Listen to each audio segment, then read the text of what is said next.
Now before the festival of the Passover, Jesus knew that his hour had come to depart from this world and go to the Father. Having loved his own who were in the world, he loved them to the end. The devil had already put it into the heart of Judas, the son of Simon Iscariot, to betray him. And during supper, Jesus, knowing that the Father had given all things into his hands, and that he had come from God and was going to God, got up from the table, took off his outer robe, and tied a towel around himself. Then he poured water into a basin and began to wash the disciples' feet and to wipe them with the towel that was tied around him. He came to Simon Peter, who said, "Hey, Lord, are you going to wash my feet?" Jesus answered, "You do not know what I am doing, but later you will understand." Peter said to him, "You will never wash my feet." Jesus answered, "Unless I wash you, you have no share with me." Simon Peter said to him, "Lord, not my feet, but also my hands and my head." Jesus said to him, "One who has bathed does not need to wash except for the feet, but is entirely clean. And you are clean, though not all of you." For he knew who was to betray him. For this reason he said, "Not all of you are clean." For he had washed their feet, had put on his robe, and had returned to the table. And he said to them, "Do you know what I have done to you? You call me teacher and Lord, and you are right, for that is what I am. So if I, your Lord and teacher, have washed your feet, you also ought to wash one another's feet.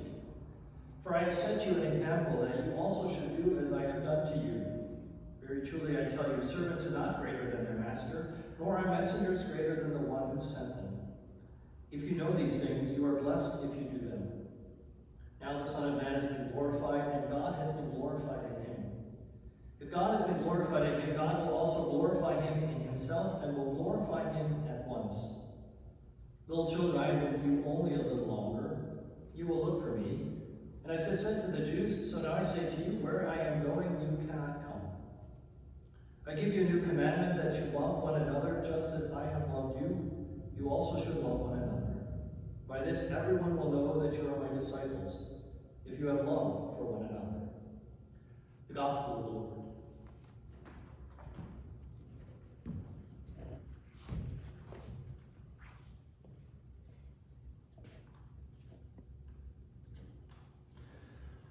There are in effect two symbols that sort of represent this night. This night we call Maundy Thursday, the night of the commandment.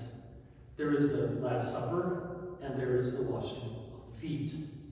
Now the Last Supper is probably the one that people think of most often, because there's way more paintings of it than there are of washing of the feet. And for Matthew, Mark, and Luke, for the Synoptic Gospels, that became the significant place. Jesus gathering with his disciples for one more meal, the Passover meal, which celebrated the liberation of Israel from Egypt. God had brought them free and had told them to celebrate and to regularly have this food together, to remember what God had done for them, to share the story of how God had liberated them. And so Jesus gathered with his disciples. And as they gather and they share this meal, Jesus does something sort of unusual with it. He takes the Seder, the Passover meal, and moves it from a historical remembrance of what God had done in Egypt to a telling of his own story, of how somehow the Passover suddenly is taken over by Jesus, and now he becomes the sacrificial lamb, the one who takes away the sins of the world, the one through whom God liberates humanity. The supper becomes the meal for the disciples to remember who it is that Jesus is and what it is that Jesus has done for them. Take, eat, take, drink, my body, my blood, bring them inside of you and make them a part of you. Make them part of who you are. And then John chooses to remember a different part of that night's events, something that would have really shocked the disciples. Jesus washing their feet. Now, foot washing was a regular practice. Remember, these were dusty roads, these were dirty places, and when people would come into the house, they'd been wearing sandals, and so their feet would be dirty. And so the first thing that you would do when people came to your home was to wash their feet. And it wouldn't be the master who would do it. It would be the lowliest servant in the house, foot washing guy or gal, whoever got that responsibility that day. It was like the person taking everyone's coat. But instead, they were down on their hands and knees, and they were making sure that people had clean feet before they came in the house. You know, how mother always told you to wipe your feet. Well, this was one step further than that.